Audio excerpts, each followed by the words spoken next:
Marami nga po ang napapaisip sa ngayon hanggang saan kaya ang mararating ng Miami Heat ngayong mayroon na silang Giannis Antetokounmpo. Pero habang iniisip ng ibang kupunan kung paano nila pipigilan si Giannis, mas lalo pa nga pong pinahirapan ng Miami Heat ang buong Eastern Conference dahil hindi sila tumigil sa pagkuha kay Giannis. Nagpalakas pa sila at ngayon naman kasama nila ang isang 4-time NBA champion at isa sa pinakamapanganib na shooter sa NBA na si Klay Thompson. Kaya sa video natin ngayon, pag-usapan natin ano nga ba ang magiging role at impact ni Klay Thompson sa bagong Miami Heat at kung paano niya mapapalakas ang lineup na ito. Well, alam naman natin kung ano ang kayang gawin ni Giannis. Napakahirap siyang pigilan kapag umaatake ito sa ilalim pero mas magiging interesting ang laro niya kapag may elite shooter na nakapwesto sa labas. At yun mismo ang isa sa pinakamalaking maitutulong ni Klay Thompson. Kapag maraming defender ang tumulong kay Giannis sa loob, mas magiging bukas ang mga shooter sa perimeter. Kapag si Klay ang naiwan, alam natin na pwedeng mangyari. Isang pasa, isang mabilis na release, 3 points agad. Hindi kailangan maging primary scorer ni Klay.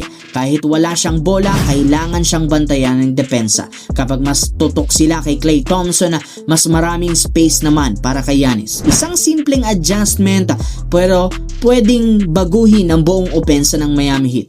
At hindi lang si Giannis ang makikinabang. Pati si Bam Adebayo mas magkakaroon ng room para sa kanyang screens, passings at inside game. Samantala si Andrew Wiggins naman maaaring maging malaking two-way piece sa wing. Kaya hindi kailangang agawin ni Klay Thompson ang role ng ibang player. Ang trabaho niya, gawing mas effective ang bagong lineup. At bago siya napunta sa Miami Heat, nagkaroon muna nga ng buyout agreement si Klay at ang Dallas Mavericks para sa natitirang $17.5 million sa kanyang kontrata. Pagkatapos ng buyout, nag-agree siya sa Miami sa 2-year deal na halos $13 million na may player option sa second year. At malinaw kung ano ang kailangan ng Miami mula sa kanya: shooting, big time shots at championship experience. Noong nakaraang season sa Dallas, nag-average si Klay ng 11 points a game sa kanyang 38% sa 3-point range. Hindi na ito ang prime Klay na nakasanayan natin, pero hindi naman yon ang hinihingi ng Miami Heat. Kailangan nila ng veteran shooter na kayang gumawa ng impact kahit hindi siya ang primary option. At kapag dumating na ang playoffs, doon lalong magiging valuable ang experience ni Klay Thompson.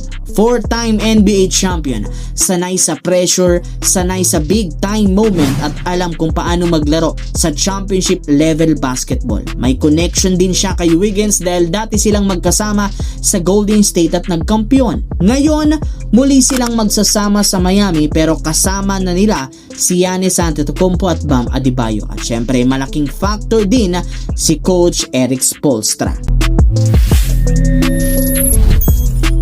Kapag mayroon ganitong klaseng talento, kailangan mo ng coach na marunong pagsamahin ng lahat ng pwesto. Alam natin kung gaano ka-experience si Spoelstra at katalino sa playoff adjustment. Hindi rin naman nagtatapos dito ang roster ng Miami. Nandyan din sina Tim Hardaway Jr. at Bobby Portis para suportahan ng rotation. Kaya mas marami silang options depende sa matchup at kailangan ng laro. Kapag tiningnan mo ang buong lineup, makikita mo kung bakit naging exciting ang bagong Miami Heat.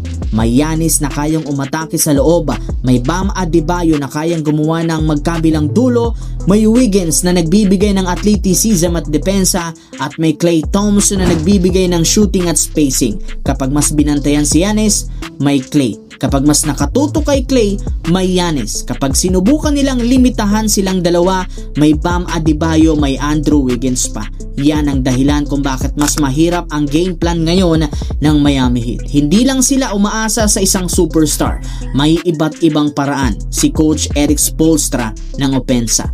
May size, may defense, may shooting at may championship experience. Kaya ngayon, hindi na lang tanong kung makakapasok ba ang Miami sa playoffs. Ang tanong, kaya nga ba nilang gulatin ang buong Eastern Conference? Dahil kung magiging consistent si Klay mula sa 3-point line, magiging agresibo si Wiggins at mananatiling healthy si Giannis at Bam, pwedeng maging napakadelikadong kalaban ang Miami Heat sa Eastern Conference at sa playoffs. May bago tayo magtapos, eto ang identity ng bagong starting lineup.